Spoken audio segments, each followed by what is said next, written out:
Welcome students to channel study 24/7 and now I am with the questions of general awareness asked in SSC CGL 6 September, that is today, in shift 2, and this is the part 2 of our general awareness questions asked today. So part 1 already have been uploaded, so आप देख सकते हैं उसको. उसमें shift 1 के questions cover किए हैं. अभी ये शिफ्ट 2 के क्वेश्चंस है.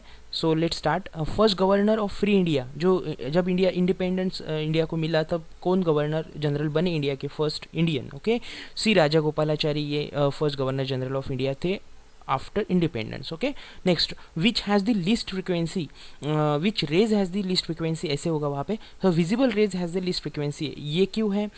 सो देखिए, जैसे वायोलेट कलर है उसकी फ्रीक्वेंसी हाई है, सो वेवलेंथ शॉर्ट है, तो वो आपको ज़्यादा नज़र नहीं आएगा.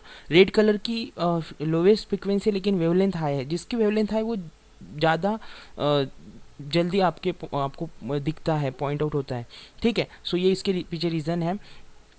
Next, Gandhi ji first satyagraha started at. देखिए, चंपारण में गांधी जी ने फर्स्ट सत्याग्रह किया था, लेकिन देखिए सत्याग्रह जो वर्ड है वो सबसे पहले रोलेट एक्ट जब हुआ, उसका एगिटेशन यानी उसके विरोध में जब एगिटेशंस हुए, आंदोलन हुए, तो वो गांधी जी ने किए, तो उसमें सत्याग्रह वर्ड यूज़ किया गया सबसे पहली बार. लेकिन गांधी जी ने चंपारण और खेड़ा सत्याग्रह से अपने मूवमेंट की शुरुआत कर दी थी. So I will read it, please listen.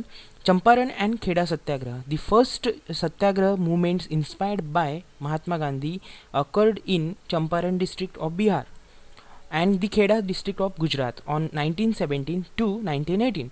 Champaran Satyagraha was the first to be started, but the word Satyagraha was used for the first time in anti-Rowlatt Act agitation, as I said. Okay, next, which state has least literacy rate in. So देखिए, कौन से state में कम साक्षरता है? सो वो है बिहार. बिहार में कम साक्षरता है. सो ओवरऑल इंडिया की कितनी साक्षरता है? 74.04. इंडिया का लिटरेसी रेट जो है 74.04 है. Kerala is the highest literate state in India, 93.91%, and the second highest is Lakshadweep, 92.28%. Next, Bihar has the list with 63.82%. Okay, next question हम देखेंगे. Davis cup related to which sports? So guys, it is related to tennis, but today itself I have uploaded the sport GK video in which I have covered all the cups, trophies played under different types of sport categories, and the number of players, the words related to sports. All GK have been covered in the 17 minutes video, so you can search on my channel sports GK video, so you will get it, and please see it and note down it. Next question. ये Davis cup है, international tennis federation इसको conduct करता है, और ये देशों के बीच खेला. जैसे हम टेनिस की मैचेस जो है इंडिविजुअल्स के बीच देखते हैं, इसमें टीम्स होती है. जैसे हमारी टीम में, अगर इंडिया की टीम में हमें बोले तो वैसे महेश भूपति जी होते हैं, फिर लिएंडर पेस भी होते हैं, फिर महेश बोपन्ना होते हैं.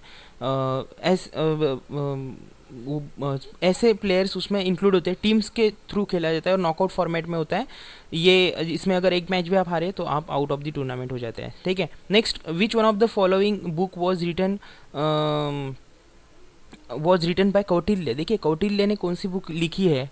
सो कौटिल्य कौन से चाणक्य को भी कौटिल्य कहा जाता था. इन्होंने अर्थशास्त्र बुक लिखी है, लेकिन Arthashastra is not related to economics only. It is a book which contains all the knowledge like management, leadership, economics. जैसे पहले राजा ये चंद्रगुप्त मौर्य जी के दरबार में थे, और जो सम्राट अशोक भी बने थे, इनके ही नीतियों में चले, इनकी नीतियों के अनुसार चले थे, इसलिए पूरे भारत में उनका राज था, अखंड भारत में. जबकि अफगानिस्तान भी इंडिया में था. ये पूरे जो इंडिया के आसपास के कंट्रीज़ है इंडिया में थे, एशिया पूरा.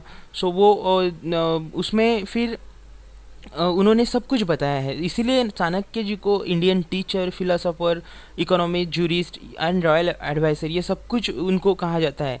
ठीक है, next, UDP protocol is UDP क्या कौन सा प्रोटोकॉल है? ये कंप्यूटर नेटवर्किंग से रिलेटेड सवाल है, कनेक्शन लेस प्रोटोकॉल है ये, ठीक है। और टीसीपी आईपी आपने सुना होगा, टीसीपी प्रोटोकॉल जो होता है ट्रांसमिशन कंट्रोल प्रोटोकॉल, उसको अल्टरनेटिव एक ऑप्शन यूडीपी प्रोटोकॉल है, इसका लॉन्ग फॉर्म है यूजर डेटाग्राम प्रोटोकॉल, ठीक है।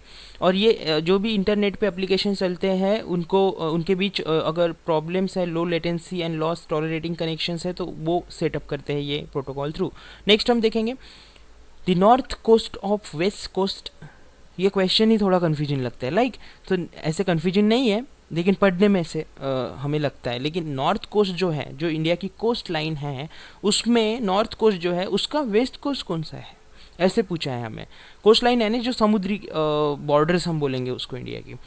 सो उसमें जो है कोंकण है वेस्ट कोस्ट नॉर्थ कोस्ट का, लेकिन नॉर्थ कोस्ट का हमें अगर वेस्ट कोस्ट पूछा है तो हमें सेंट्रल भी पता होना चाहिए, तो सेंट्रल कोस्ट कौन सा है? कनारा। और साउथर्न भी पता होना चाहिए, तो साउथर्न मलाबार कोस्ट है, ठीक है। ये तीन चीज़ें यहाँ पे लास्ट टू लाइंस में आपको मिल जाएगी। यहाँ पे the northern part of the coast is called the Konkan, यानी मुंबई गोवा पे में आता है वो। The central stage is called the Kanara and while the southern stage is refer to as a Malabar coast, okay. और ये 50 किलोमीटर्स के इतना वेस्टर्न कोस्टल प्लेन है ये, और अरेबियन सी और वेस्टर्न घास के बीच में ये बना हुआ है, ठीक है। सो केरला गुजरात और केरला में भी यानी ये प्लेन स्टार्ट होता है गुजरात में और नॉर्थ साइड में, और केरला में एंड होता है, ठीक है, इसका साउथ में। एंड ये तीन स्टेट कवर करता है, महाराष्ट्र, गोवा एंड कर्नाटका, ठीक है। सो हमें अगर क्वेश्चन पूछा है तो उससे रिलेटेड अगर हम थोड़ा नॉलेज ले लेते तो आगे आने वाली जो शिफ्ट से अगर उसमें कुछ क्वेश्चंस इससे रिलेटेड आए तो हमारा उसमें बेनिफिट ही होगा। Next, national park famous for rhinos. जो रिनोज है, रिनोज यानी गेंडे, एक सिंगी गेंडे के लिए कौन सा पार्क फेमस है ऐसे बोला गया है, तो काजीरंगा जो नेशनल पार्क है वो एक सिंगी गेंडे के लिए फेमस है। काजीरंगा नेशनल पार्क एक वर्ल्ड हेरिटेज साइट करके यूनेस्को ने इसको रिकॉग्नाइज किया है, और it is a 430 square kilometre of swamps and grassland है वहाँ पे, with tall thickets of savanna elephant grass. जो एलिफेंट ग्रास, बड़ी बड़ी ग्रास वहाँ उस नेशनल पार्क में है। So Kaziranga is famous for one horn rhino. Next, highest energy source, highest source of energy in India. तो किस सोर्स से हम ज़्यादा एनर्जी यूज़ करते हैं इंडिया में, तो थर्मल पावर प्लांट से हमें ज़्यादा एनर्जी मिलती है। जैसे 54.5% यानी आसपास 55% हम कोल से यानी थर्मल पावर प्लांट से एनर्जी लेते हैं। क्रूड ऑयल से 29.45% एनर्जी बनती है। नेचुरल गैस से 7.7% एनर्जी बनती है। न्यूक्लियर एनर्जी सिर्फ 1.26% ही बना पा रहे हैं हम अभी। हाइड्रो इलेक्ट्रिसिटी यानी पानी से 5%, wind power, biomass, electricity, solar power, ये मिला के 595 MTOE यानी वो परसेंट भी नहीं बन रहा है। लेकिन अभी मोदी गवर्नमेंट जी जो है इनका जो न्यूक्लियर एनर्जी, विंड पावर और बायोमास और सोलर एनर्जी पे ज़्यादा चल रहा है, इसीलिए इंटरनेशनल सोलर जो अलायंस है वो भी बनाया है। इंडिया उसमें लीड कर रहा है, और उसका हेडक्वार्टर जो है इंडियन सोलर अलायंस का वो गुरुग्राम में है, यानी नोएडा में, ठीक है। सो नेक्स्ट, सो ये आपको परसेंटेज भी पता होने चाहिए, शायद से कभी परसेंटेज पूछ लेंगे।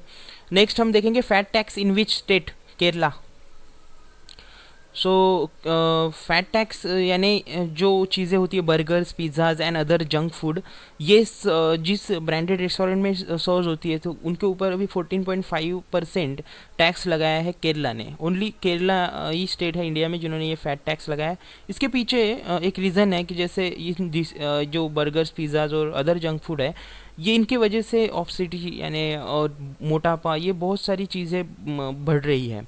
सो केरला गवर्नमेंट ने ऐसे सोचा कि जैसे अगर हम इनके ऊपर टैक्स लगाएंगे तो इनके कॉस्ट जो है बढ़ जाएगी, तो लोग कम खाएंगे। सो कम खाएंगे तो फिर डिसीज़ भी कम होंगे। लेकिन ठीक, अच्छा है step. Next, shortest day in India. Shortest day in India कौन से दिन होता है? सो शॉर्टेस्ट डे है तो लॉन्गेस्ट नाइट भी होगी वो वही दिन। सो December 21 is the shortest day and the longest night on December 21। और ये एक फिनोमिना है ज्योग्राफी का। अगर आप ज्योग्राफी को पढ़ेंगे, बेसिक भी पढ़ा तो आपको ये ध्यान में आएगा। द विंटर सोल्स्टिस ये होता है ये फिनोमिना, और इस दिन 5:25 PM को यानी 5:25 पे ही इवनिंग में अंधेरा हो जाता है। नेक्स्ट, बैक्टीरियल डिकम्पोजिशन इन एनएरोबिक एटमॉस्फेयर में जो बैक्टीरियल डिकम्पोजिशन होता है उसके बारे में कुछ सवाल पूछा होगा। एग्जैक्टली सवाल नहीं मिला लेकिन उसके रिलेटेड ही क्वेश्चन था, इसलिए मैंने एनएरोबिक डिकम्पोजिशन की इन्फॉर्मेशन थोड़ी यहाँ पे डाल दी।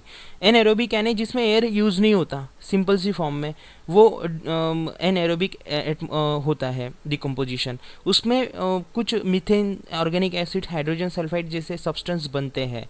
ठीक है, ये इंफॉर्मेशन हम पढ़ लेते हैं थोड़ी। An aerobic decomposition, oxygen does not have access, organic compounds break down by the action of living organisms that do not require air and develop intermediate compounds including methane, organic acids, hydrogen sulfide and other substances. So guys ये question repeat है क्योंकि मेरे ख्याल से 27 से लेके अभी तक जितने भी एग्जाम्स हुई उसमें उसके सारे जनरल अवेयरनेस के क्वेश्चंस मैंने कवर किए हैं। सो ये कौन से ना कौन से शिफ्ट में ये कवर हुआ है। ठीक है, ये जो क्वेश्चन है। नेक्स्ट हम देखेंगे, if an egg put in salty water what will happen. अगर हम एग को एक सॉल्ट यानी जिसमें मिक्स किया है उस पानी में डाल दे तो क्या होगा, तो एग फ्लोट होगा। क्यों फ्लोट होगा, डेंसिटी की वजह से। सॉल्ट वाटर की डेंसिटी ज़्यादा है फ्रेश वाटर से, ठीक है, प्योर वाटर से, इसलिए एक फ्लोट होगा। ठीक है, सी वाटर भी सॉल्टी होता है तो उसकी डेंसिटी भी ज़्यादा होती है। सो गाइज ये कुछ क्वेश्चंस थे जिनको मैंने आपके साथ अभी डिस्कस किया है। सो इन क्वेश्चंस को आप प्लीज़ आप नोट डाउन कीजिए, रिवाइज कीजिए क्योंकि क्वेश्चंस रिपीट हो रहे हैं। आने वाले शिफ्ट में आपको बेनिफिट मिलेगा। सो गाइज अगर कंटेंट जो है अच्छे लग रहे हैं आपको, please subscribe the video, subscribe channel, क्योंकि आपको चैनल सब्सक्राइब करेंगे तो आपको नोटिफिकेशन मिलेगा। वीडियो अपलोड होने के बाद आप जल्दी से जल्दी उसको देख सकते हैं। लाइक कीजिए, शेयर कीजिए, कमेंट दीजिए। ठीक है, so thank you guys, this is सम्राट साइनिंग ऑफ।